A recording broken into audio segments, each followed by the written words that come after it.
வணக்கம். இது இப்போ திருப்பி ஐபிஓ திருவிழா மாதிரி இருக்கு. இப்போ சீரியஸ் ஆஃப் ஐபிஓஸ் வருது. இப்போ மில்கி மிஸ்ட் வருது, லீப் வருது, ஷிப் ராக்கெட் வருது. ஸோ இது மாதிரி ஒரு 10-15 ஐபிஓஸ் இந்த நெக்ஸ்ட் 1 மந்த்ல சீரியஸாக வரப்போகுது. பட் இன்னைக்கு ஓப்பன் ஆயிருக்கிற மில்கி மிஸ்ட்டை பற்றி நம்ம இப்போ ஒரு செஷன் கவர் பண்ணலாம். ஸோ மில்கி மிஸ்ட் இஸ் இந்த டைரி ப்ராடக்ட்ஸ். ஸோ டைரினாலே இப்போ ப்ரீமியம் ப்ராடக்ட் ஆகிடுது. ஸோ முன்ன மாதிரி இது மில்க் ரிலேட்டட் அப்படி எடுத்துன்னு போயிட முடியாது. எஸ்பெஷலி மில்கி மிஸ்ட் ஸ்பெசிஃபிக்காக அவங்க வேல்யூ ஆடட் ப்ராடக்ட்ஸில் இருக்காங்க. So value added dairy products இதுதான் அவங்களுடைய USP. So value added dairy ப்ராடக்ட்னா என்னென்ன வரும்? சீஸு, பன்னீர், ஐஸ்கிரீம், கர்டு, இதுதான் அவங்களுடைய ஃபோக்கஸ் ஏரியா. இதில் ப்ரீமியமைசேஷன், ஃப்ளேவர்ஸ் இது மாதிரி கொண்டு வராங்க. ஸோ இது நீஷ் மார்க்கெட்டாக பில்ட் ஆகிட்டு இருக்கு இந்தியாவில். ஸோ மில்கி மிஸ்ட் ஏன் it can be very scalable business அப்படின்னு பார்த்தீங்கன்னாக்கா, ஒன்று இந்தியாவில் டெய்ரி ஆஸ் அன் இண்டஸ்ட்ரி அதோட மார்க்கெட் கேப் பார்த்தீங்கன்னா 10 lakh crores மேலே இருக்கு இப்போ. So it is growing at 10 to 15% per annum. So அப்படின்னா என்ன, கிட்டத்தட்ட எவ்ரி 6-7 இயர்ஸ்க்கு டபுள் ஆக போகிறது. இந்த பர்டிகுலர் இண்டஸ்ட்ரியோடைய சைஸு எவ்ரி 6-7 இயர்ஸ்க்கு டபுள் ஆகிறதுக்கான ஸ்கோப் இருக்கு. அதில் premiumisation or value added dairy product இந்த ஏரியாவில் the growth rate can be even higher. இப்போ மில்கி மிஸ்டே பார்த்தீங்கன்னு வச்சுக்கோங்க, ரெவன்யூ க்ரோத்ன்றது close to 30% per annum grow ஆகிட்டு இருக்காங்க. எதனாலன்னாக்கா திருப்பி அந்த வேல்யூ ஆடட் டெய்ரி ப்ராடக்ட் அந்த ஏரியா ஃபோக்கஸ் பண்ணுறதுனால. ஏன் அது இந்த ஹையர் க்ரோத் ரேட்ல இருக்கு அப்படின்னு பார்த்தீங்கன்னாக்கா, ஒன்று India perennially protein deficient country. Majority of the population in India புரோட்டீனில் டெஃபிஷியன்சியோட தான் இருக்கும் இண்டிவிஜுவல்ஸ். அதுலேயும் ஸ்பெசிஃபிக்காக வெஜிடேரியன்ஸ் நிறைய பேருடைய புரோட்டீன் டெஃபிஷியன்சியில் தான் இருக்கா. ஸோ புரோட்டீன் அவேர்னஸ் இப்போ தான் பில்ட் ஆக ஆரம்பிச்சிருக்கு. ஸோ இது ஒரு மேஜர் ஃபேக்டர். ரெண்டாவது நம்மளுடைய demography. 20-30 crore people are youngsters in India. Youngsters தான் இப்போ புரோட்டீன் கான்சியஸாக இருக்காங்க. இந்த 20-25 வயசு பசங்கள்லாம் நிறைய புரோட்டீன் பேசுகிறாங்க. They are very conscious about food, conscious about protein loaded food. So dairy is a direct beneficiary of protein market. So ஒன்று dairy market itself is growing. Second protein consciousness is building in India. மூணாவது demography. நாலாவது premiumisation. Youngsters, upper middle class அவங்க higher ப்ரைஸஸையும் கொடுத்து இந்த மாதிரி premium ப்ராடக்ட்ஸை வாங்கிறதுக்கு தயங்கிறது இல்லை.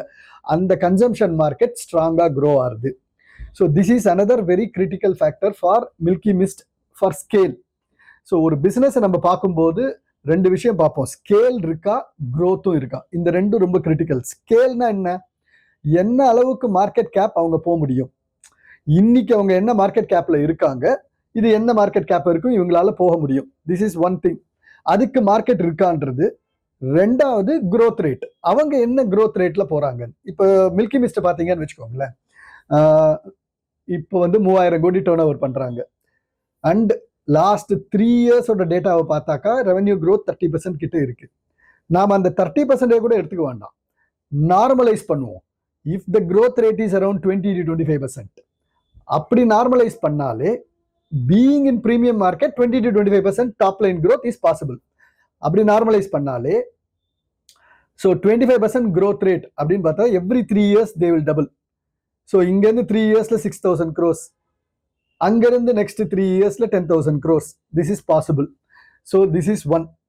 க்ரோத் ரேட்டும் இருக்கு, மார்க்கெட்டும் இருக்கு. நாம என்ன சொல்றோம், 10 லட்சம் கோடி மார்க்கெட் கேப் இருக்கிற ஒரு sector and at that level 10%ல க்ரோ ஆகுது. ப்ரீமியமைசேஷன் இன்னும் அதிகமாக க்ரோ ஆகும். So from all these point of view Milky Mist looks attractive. ஏன்னா industry is growing at a higher rate. இவங்களுடைய வேல்யூ ஆடட் டெய்ரி ப்ராடக்ட்ல growth rate is much higher. இந்த கம்பெனியே 30% டாப் லைன் க்ரோத்ல போறாங்க. Now this is the positive side. எங்கெல்லாம் focus பண்ணணும் அப்படின்னு பார்த்தீங்கன்னாக்கா, பாட்டம் லைன் எடுத்துக்கோங்க. பாட்டம் லைன்ல வந்து பாத்தீங்கன்னாக்கா நெட் ப்ராஃபிட் அப்படின்றது மேக்சிமம் போனாக்கா ஒரு 1 to 2% ரேஞ்சில் தான் இருக்கு. இந்த வருஷம் FY26ல ஹையர் ப்ராஃபிட் காமிக்கிறாங்க. இது நார்மல் IPO வர இயர்ல ஜென்ரலாவே கொஞ்சம் லோடடா தான் இருக்கும். டாப் லைனுமே லோடடா இருக்கும், பாட்டம் லைனுமே லோடடா இருக்கும்.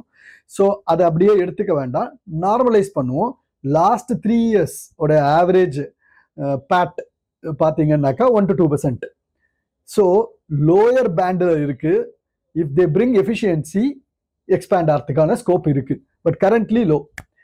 நவ் இவங்க ஃபண்ட் ரைஸ் பண்றாங்க, 1500 கோடி கிட்ட ரைஸ் பண்ண போறாங்க. இந்த 1500 கோடியில கிட்டத்தட்ட 1000 கோடி வந்து டெட்டையே ஸ்கொயர் பண்ண போறாங்க. ஸோ அவங்களுடைய புக்ல பாத்தீங்கன்னா டெட் 1600 crores இருக்கு. ஸோ 1600 crores-ன்றது 1000 crores டெட்டை வந்து இவங்க IPO ப்ராசிட்ஸ்ல இருந்து டெட்டை செட்டில் பண்ணிட்டாங்கன்னு வச்சுக்கோங்க. ஸோ 500 crores ஆயிடும். இதுவே டைரக்டா there is a positive effect on the bottom line. Interest cost குறையுது.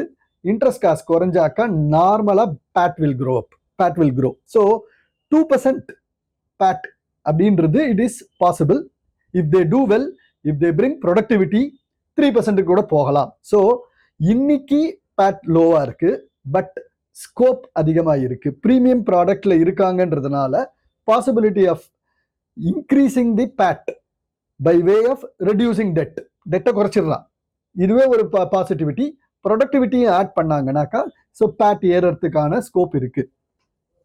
நான் மூணாவது என்ன பார்க்கணும் அப்படின்னாக்கா, இவங்களுக்கு ஸ்கேல் பார்த்துட்டோம், ஸ்கேல் ஆப்பர்ச்சுனிட்டி இருக்கு. இது பெருசாக முடியும் இந்த கம்பெனி. இங்கிருந்து டாப் லைன் 10,000-லேருந்து 15,000 கோடி நெக்ஸ்ட் 10 வருஷத்துல போக முடியும் அப்படின்னாக்கா ஈஸியா போக முடியும். 20,000 கோடி கூட போகலாம். இது ஒண்ணு. இவங்களே 30% க்ரோ ஆறாங்கன்றதையும் பார்த்துட்டோம். நவ் இப்போ என்ன பார்க்கணும், குவாலிட்டி இருக்கா இந்த பிசினஸ், குவாலிட்டியான பிசினஸா? அதுக்கு என்ன bench mark? Return on equity என்ன, ரிட்டர்ன் ஆன் கேபிட்டல் எம்ப்ளாய்டு என்ன?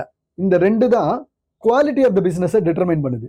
அப்படின்னா என்ன, டாப் லைனும் நல்லா க்ரோ ஆகும், பாட்டம் லைனும் க்ரோ ஆகும், ப்ராஃபிட்ஸ் இன்க்ரீஸ் ஆகும். அந்த ப்ராஃபிட் இன்க்ரீஸ் ஆகிற ப்ராஃபிட்ஸ் இன்க்ரிமெண்டலா கேபெக்ஸ்ல இன்வெஸ்ட் பண்றாங்க. இன்வெஸ்ட் பண்ணி cost of capital the growth rate பெட்டரா இருந்ததுனாக்கா தே வில் ஆட் வேல்யூ. இப்படி இதுதான் ஃபோக்கஸ் ஏரியா. ஸோ குவாலிட்டி இருக்கான்னா இன்னைக்கு எஸ், அவங்களுடைய ரிட்டர்ன் ஆன் ஈக்விட்டி 30%. அது வந்து நார்மலைஸ் ஆகுதுன்னு வச்சுப்போம். பிகாஸ் இப்போ ஈக்விட்டி இன்க்ரீஸ் ஆகுது, IPO வந்ததுன்னாக்கா ஈக்விட்டி சைஸ் இன்க்ரீஸ் ஆகும். ஸோ நார்மலா ROE வில் கம் டவுன். அதுக்கப்புறமா திருப்பி அவங்க growth-ஐ காமிச்சு இன்க்ரீஸ் பண்ணணும். But even if you normalise to 25%, it is still a healthy ROE. எங்க challenge? ROCE, return on capital employed. So incremental கேபிட்டல்ல they have a challenge because debt அதிகமா இருக்கிறதுனால. ஸோ காஸ்ட் ஆஃப் கேபிட்டல் அதிகமா இருக்கு, and then இன்வென்ட்ரிஸும் அதிகம், ரியலைசேஷனும் ரொம்ப லோவா இருக்கு. ஸோ கேஷ் ஃப்ளோ நெகட்டிவா இருக்கு. இதுதான் இந்த பர்டிகுலர் மில்கி மிஸ்ட் கம்பெனியோடைய ஒரே ஒரு ரிஸ்க் ஃபேக்டர்னு பார்த்தாக்கா. ஸோ இந்த ஏரியால if they focus, if they increase the productivity on the one side, and if they have the premium pricing, அவங்க products premium, and the premium pricing by virtue of their quality of the product, if they retain the premium price and profit increase பண்ணாங்கன்னா, profit margins increase பண்ணாங்கன்னா, operating leverage கொண்டு வந்தாங்கன்னாக்கா, this is an attractive thing. So right now quality is also positive, இல்லைன்னு சொல்லல. ஒரே negative is free cash ஃப்ளோவோ இல்லை negative cash ஃப்ளோவில் இருக்காங்க. That's the area they have to work. நான் காம்படிட்டர்ஸை பார்த்தோம்னு வச்சுக்கோங்க. மில்கி மிஸ்ட் வேல்யூவேஷன் எப்படி பார்க்கறது? ப்ரைஸ் டு சேல்ஸ் அந்த மாதிரி எடுத்துக்கிறீங்கன்னு வச்சுக்கோங்க. இன்னைக்கு வந்து 10,000 கோடி மார்க்கெட் கேப்ல இவங்க வராங்க. ஸோ 3,000 கோடி சேல்ஸ், 10,000 கோடி மார்க்கெட் கேப். ஸோ 3.5 டைம்ஸ்ல டு தி புக் வேல்யூ வருது. புக் வேல்யூன்னு சொல்ல வேணா, ப்ரைஸ் டு மார்க்கெட். இதே காம்படிட்டர்ஸ் எடுத்துட்டீங்கன்னு வச்சுக்கோங்க, டோட்லா டைரியோ or Heritage or Parag dairy, இவங்க எல்லாமும் ரிலேட்டடான இண்டஸ்ட்ரியில தான் இருக்கா. அவங்களோட ப்ரைஸ் டு மார்க்கெட் கேப் அந்த ஏரியாவில் பார்த்தீங்கன்னாக்கா they are at available at lesser valuation. They are at 1.5 times 2 times அந்த ரேஞ்சில் தான் இருக்காங்க. whereas மில்கி மிஸ்ட் is available at 3.5 times. So entry valuation is not cheap. Maybe we can say it is fair value, ஏன் fair வேல்யூன்னு சொல்றோம்னாக்கா, ஒன்று இன்னைக்கு 3.5 டைம்ஸ், பட் இவங்க ப்ரீமியம் செக்மெண்ட்ல இருக்காங்க. ஆல்ரெடி இவங்க ப்ராடக்டோடைய quality well established, very strong network, 4000 distributors இருக்காங்க அக்ராஸ் இந்தியா. ஸோ ஸ்கேல் ஆக முடியும், க்ரோத்தும் காட்ட முடியும். ஸோ நேச்சுரலாக அவங்களுடைய valuation will become attractive over a period of time. Currently it is not cheap, it is, we can say it is fair considering அவங்க ப்ரீமியம் செக்மெண்ட்ல இருக்காங்கன்றதுக்கு. ஸோ இன்வெஸ்டர்ஸ் என்ன பண்ணணும் அப்படின்னு பார்த்தீங்கன்னாக்கா, ஐபிஓவில் இன்வெஸ்ட் பண்ணலாம். பெரிய ரிட்டர்ன்ஸ் லிஸ்டிங்லேயே கிடைக்கும்னு எதிர்பார்க்காதீங்க. பட் ஒரு லாங் டேர்மில் இதை ஒரு பில்டு பண்ணுறீங்கன்னு வச்சுக்கோங்க. இந்த ஸ்டாக்ல நீங்கள் இன்வெஸ்ட் பண்ணிட்டு லிஸ்ட் ஆகும்போது உங்களுக்கு நிறைய கிடைக்க போகிறது இல்லை. எப்படியுமே ஒரு லாட் அலாட் ஆனாலே பெரிய விஷயம். ஸோ ஒரு லாட்டு தான் அலாட் ஆகுன்ற மாதிரி தான் இருக்கும்போது, லிஸ்ட் ஆன பிறகு ப்ரைஸ் ஃபால் ஆச்சுன்னா தைரியமாக ஆட் பண்ணுங்க.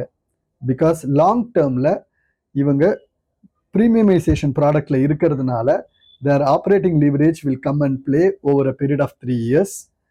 Base case, if they grow at 20-25% on top line, and if they manage to have an operating profit of 10 to 12%, and if they manage a net profit of around 2 to 3%, or 20% CAGR over a period of 3-4 years is possible. Rider வாங்கும்போது it is not cheap, neither it is expensive, but above fair value தான் இருக்கு. கான்சியஸாக தான் apply பண்ணுறோம். Listing gains may be small, 15-20% listing gains வரலாம். In case post listing ஒரு correction வந்தால், take it as an opportunity and by.